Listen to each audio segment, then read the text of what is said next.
geometrical transformation of an image. Okay, so geometrical transformation of an image. देखिए, transformation का मतलब ही होता है चेंज होना, एक फॉर्म से दूसरा फॉर्म में हो जाना। ठीक है, इसमें इंटेंसिटी चेंज नहीं होती है। जैसे कि सपोज कोई बहुत ही पोर्ट बेली जिसके पास है, तोंद वाला पर्सन है, और बिल्कुल एकदम मेहनत किया और उसका तोंद ही गायब हो गया, तो बोलते अरे बहुत ट्रांसफॉर्म कर लिया अपने आप में। लाइक ये अदनान सामी है, ऐसा लोग ट्रांसफॉर्म कर लिया, बहुत वेटेड था, अब बिल्कुल ये गणेश आचार्य जो कोरियोग्राफर डांस, वो भी बहुत हेवी था, ट्रांसफॉर्म कर लिया अपने आप को, एक फॉर्म से दूसरे फॉर्म में आ गया। राइट, तो इसको आप कह सकते हैं इन प्लेन ट्रांसफॉर्मेशन। इन प्लेन का मतलब आप समझ सकते होंगे। अब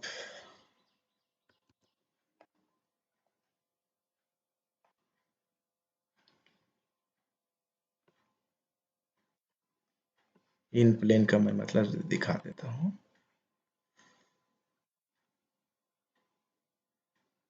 इन प्लेन का मतलब हुआ ना, 2D आपके पास इमेज है, राइट।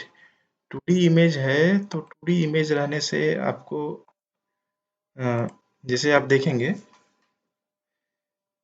ये इमेज है, ठीक है, इसको ये ज्योमेट्रिकल ऑपरेशन किया तो ये बड़ा है, थोड़ा टिल्ड करके देखेंगे रोटेट हुआ है, ये दोनों शेप रोटेट होके आया है।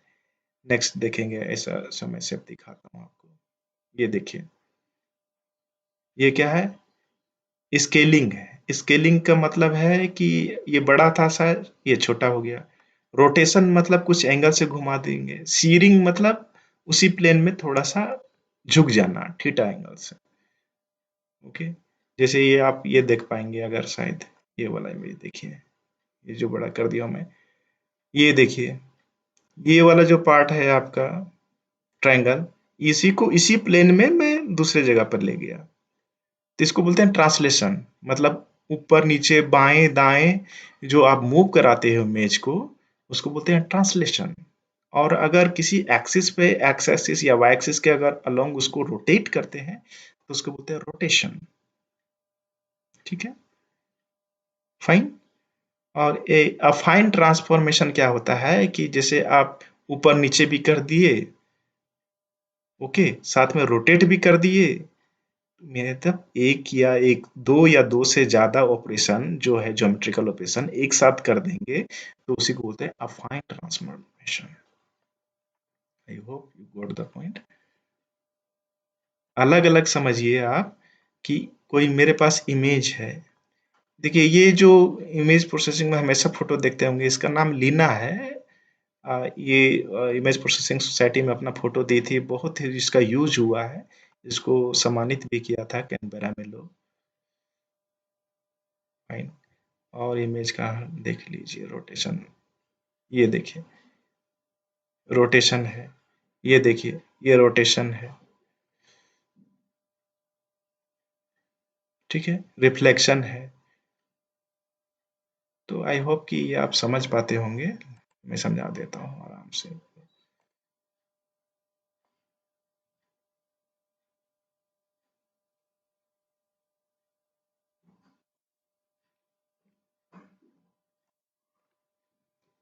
सपोज कि मेरे पास कोई एक इमेज है, ऐसा ऐसा इमेज मैंने रखा है, ये एक्स कोऑर्डिनेट है, ये वाई कोऑर्डिनेट है, तो ये एक्स वाई प्लेन में है, इसी प्लेन में मैं, ठीक है, कोऑर्डिनेट जो माना था वैसे रहने दीजिए, इसको मैं थोड़ा शिफ्ट कर दूं इधर, ठीक है, या तो इसको मैं थोड़ा इधर ऊपर शिफ्ट कर दूं, साइज सेम रहेगा, इसकी पिक्सल की इंटेंसिटी चेंज नहीं होगी, केवल इसका जो पोजीशन है, मतलब ऊपर नीचे बाएं दाएं इसको करेंगे, तो इसको बोलते हैं ट्रांसलेशन ऑपरेशन, ट्रांसलेशन,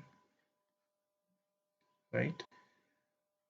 उसके बाद और क्या क्या ऑपरेशन है, एक्स वाई प्लेन में लिया, इसमें मैं कोई इमेज लिया ऐसा, ठीक है। अब इस इमेज को मैं रोटेट कर देता हूँ, राइट। तो ये वाला जो है इसको ऐसे घुमा देता हूँ, तो ये कैसे दिखने लग जाएगा, ये, राइट। ये थीटा एंगल से मैंने इसको रोटेट कर दिया। तो ये जो प्रोसेस है उसको बोलते हैं रोटेशन। ये इन प्लेन ही है, देखिए एक्स वाई प्लेन है, ये भी एक्स वाई प्लेन है, शेप सेम है, इंटेंसिटी सेम है, केवल इसको मैंने रोटेट कर दिया तो ऐसा दिखने लग गया, इसको बोलते हैं रोटेशन। ट्रांसफॉर्मेशन और है, ये ज्योमेट्रिकल कहने का मतलब है कि इसका ज्योमेट्री में चेंज होगा, इसका कोऑर्डिनेट चेंज हो गया, इसका रोटेशन चेंज हो गया, थीटा चेंज हो गया, ये सब ज्योमेट्रिकल ट्रांसफॉर्मेशन कहलाते हैं। आगे आप पढ़ेंगे Fourier transform, discrete cosine transform, ये सब क्या होता है ना, एक डोमेन से दूसरे डोमेन में ले जाते हैं, वो अलग ट्रांसफॉर्मेशन है, ठीक है। वो उसी प्लेन में रहेगा ये जरूरी नहीं है, इसलिए इसको ज्योमेट्रिकल ट्रांसफॉर्मेशन को in general in plane transformation कहते हैं, ठीक है। अब इसमें आप स्केलिंग भी कर सकते हैं, स्केलिंग मतलब स्केल या बड़ा करो या छोटा करो उसी प्लेन में, याद रखना इंटेंसिटी चेंज नहीं होती है, पिक्सेल्स का जो इंटेंसिटी जैसा पिक्चर दिख रहा है, अगर ब्राइटर है तो ब्राइटर ही दिखेगा, केवल इसका साइज जो है ये है, और इसका साइज मैंने थोड़ा सा लार्ज कर दिया, तो ये स्केल अप हो गया। और आप इसको खूब देखते हैं रोज, जूम इन जूम आउट कर करके, ठीक है, छोटा कर दिया बड़ा कर दिया, स्केलिंग बोलेंगे इसको। सो बेसिकली आपको जो पढ़ना है, ज़्यादा नहीं पढ़ना है आपको, ज्योमेट्रिकल ट्रांसफॉर्मेशन में बेसिक जो ऑपरेशन है, बेसिक ऑपरेशन क्या हो गया, ट्रांसलेशन, ट्रांसलेशन आई मीन ऊपर नीचे बाएं दाएं इमेज को करना, पोजीशन चेंज करना। उसके बाद मैंने बताया रोटेशन, रोटेशन मतलब थीटा के लिए एक्स एक्सिस के अराउंड या वाई एक्सिस के अराउंड उसको मूव कराना। और क्या बताया, स्केलिंग, स्केलिंग मतलब इमेज को बड़ा छोटा करना। और भी अगर पढ़ना चाहेंगे तो सीरिंग, सीरिंग मतलब बेंड करना, लेकिन आपको कंसंट्रेट करना है ये तीनों पे जो सिलेबस में है, ठीक है। तो one by one will see कि कैसे इसको करना है, कैसे उसको लिख देता है। देखिए समीर कुमार गुप्ता इतना लेट से क्यों ज्वाइन किए, सी ये तो होपफुली आपको समझ में ही आ गया। अब हम ट्रांसलेशन के लिए बात करेंगे।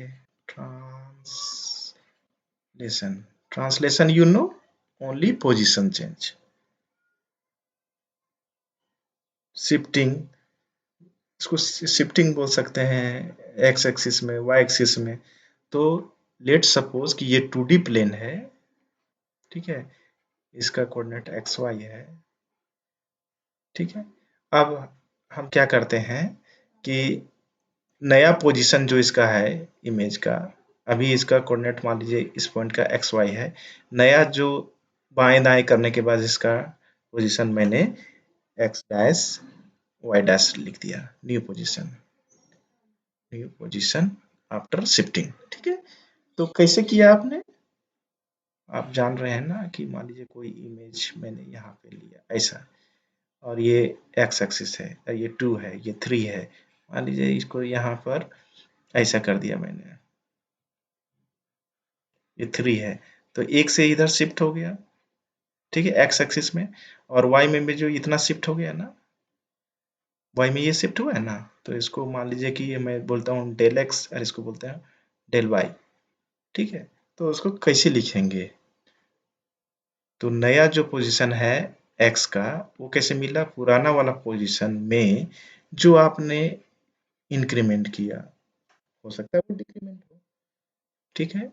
और नया वाला वाई कोऑर्डिनेट में अब क्या करेंगे, पुराना वाला वाई प्लस डेल वाई, ये आपका दो इक्वेशन आ गया।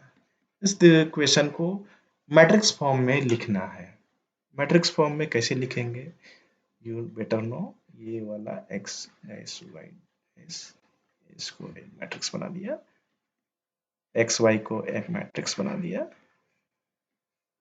और del x plus del y को एक मैट्रिक्स बना दिया, और यहाँ पर प्लस का साइन दे दिया। अब जानते हैं ना, ये इससे ऐड हो जाएगा, ये इससे ऐड हो जाएगा, ये x dash equal to x plus del x और y dash equal to y plus del y. तो ये जो आपका फाइनल 3 नंबर का इक्वेशन है, ये आपका दिखा दिया कि ये है ट्रांसलेशन के लिए formula in the form of matrix,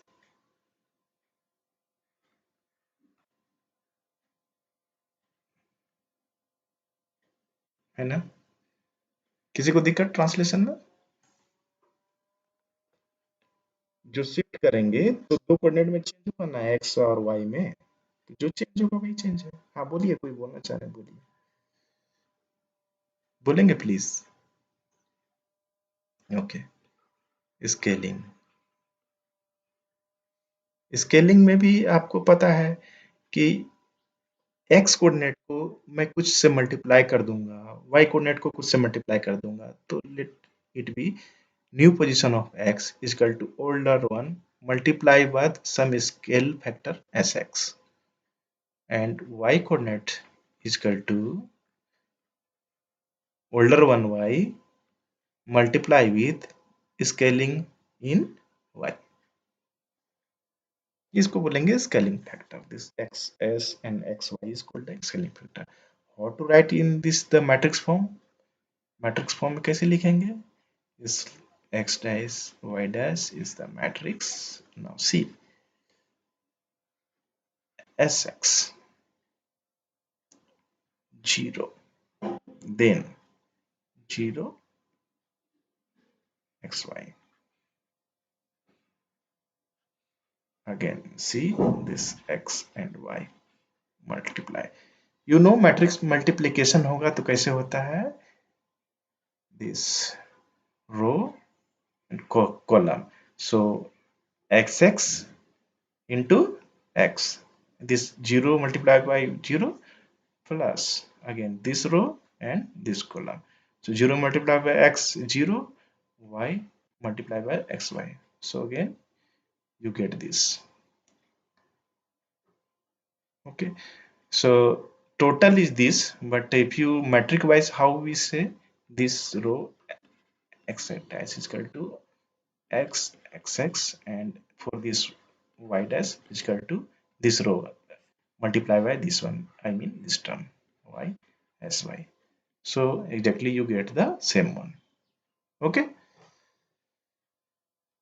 समझ में आया ना? सो आई होप कि इसका भी मैट्रिक्स में मैंने कैसे लिखा है ये समझ में आ गया।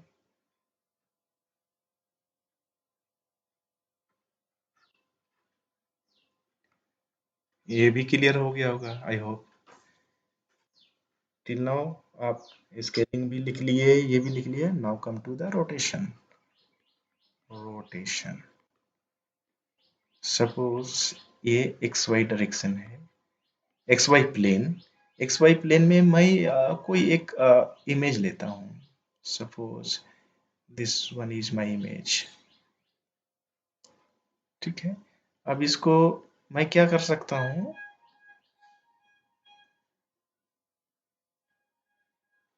इसको लेट थीटा एंगल से मैं, theta around what, origin, origin में ये थीटा एंगल से लेकर इसको रोटेट कर दिया, थीटा से रोटेट कर देंगे तो क्या हो जाएगा, let look like this. Okay, तो ये क्या है, थीटा से रोटेट हो गया है, फाइन। तो उसके लिए आप क्या करते हैं, कैसे लिखेंगे, कैसे ड्राइव करेंगे, तो मैं बताता हूँ आपको डेरिवेशन कैसे होगा।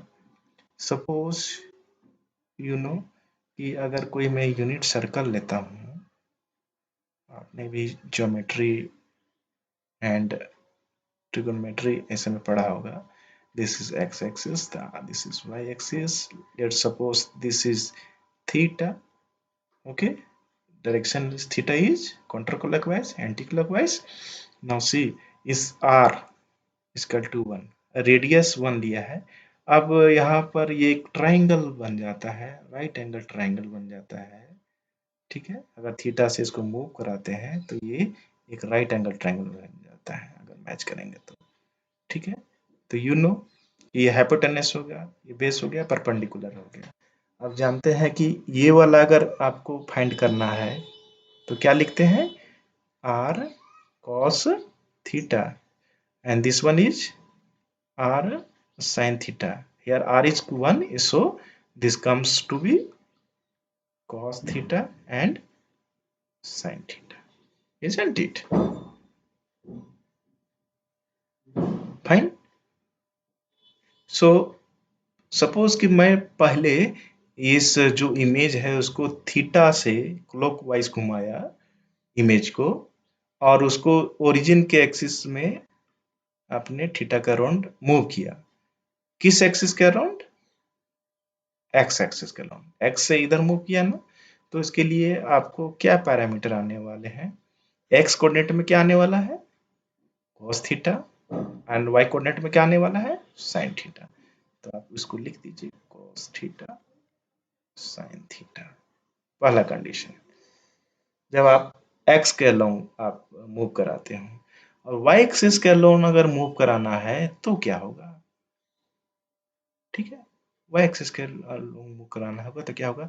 अब ये वाई एक्सिस पे ऐसा खींचा मैंने, ठीक है, तो यहाँ ये काउंटर क्लॉकवाइज ही एक थीटा से आप इसको मूव करा दीजिए ऐसे। ये इस बार यहाँ से ये ओरिजिन था, इधर से वाई एक्सिस के अलोंग मूव किया, तो फिर से ये क्या ऐसा मिला देंगे, तो ये परपेंडिकुलर यानी ये जो है फिर से ये ट्रायंगल बन गया। एंड यू नो कि ये आर है, तो अगेन ये और ये की वैल्यू आप जानते हैं। ये वाली की वैल्यू कितने की? हाँ,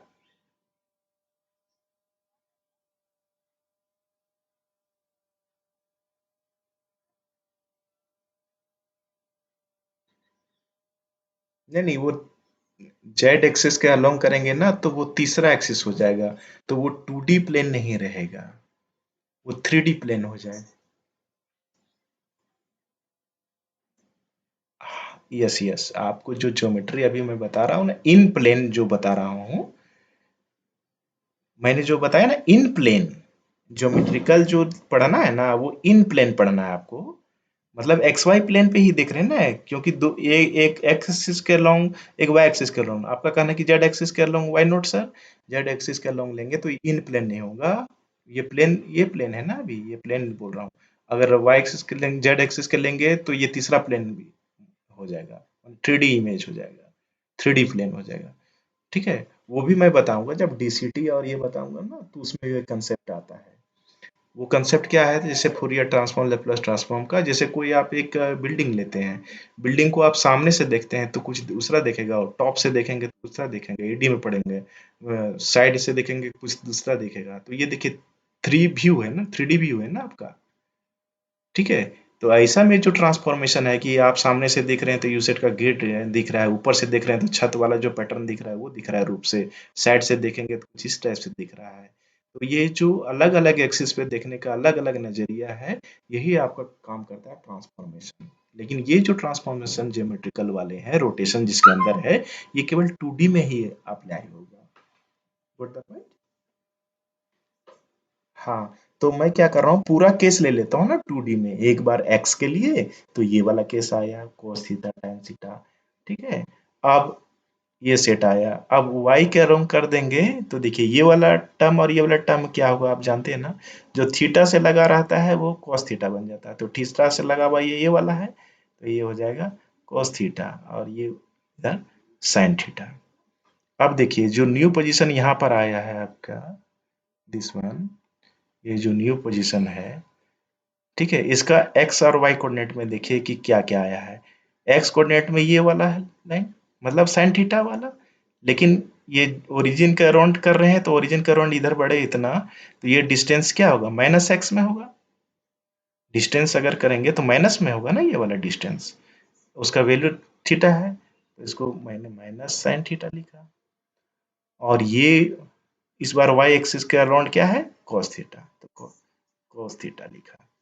ठीक है, ये दोनों को कंबाइन कर देंगे, यही पॉसिबिलिटी है। एक पॉसिबिलिटी ये है, एक्स एक्सिस के, ये वाई एक्सिस के। अब देखिए मैं इसको क्या करूंगा, मैट्रिक्स के फॉर्म में लिख दूंगा। समझ में आया? जितनी मान लिया रोटेट किया तो एक्स और वाई के अनुसार भी कर रहे थे ना, तो आप देखिए नया एक्स पोजीशन और नया y position, x dash y dash अगर मैं डायरेक्ट भी लिख दूंगा तो आपको समझ में आ जाएगा। ये न्यू पोजीशन है। न्यू पोजीशन के लिए एक्स वाले के लिए देखिए कोस थीटा और साइन थीटा आया था, और वाई वाले के लिए क्या आया था, माइनस साइन थीटा और कोस थीटा।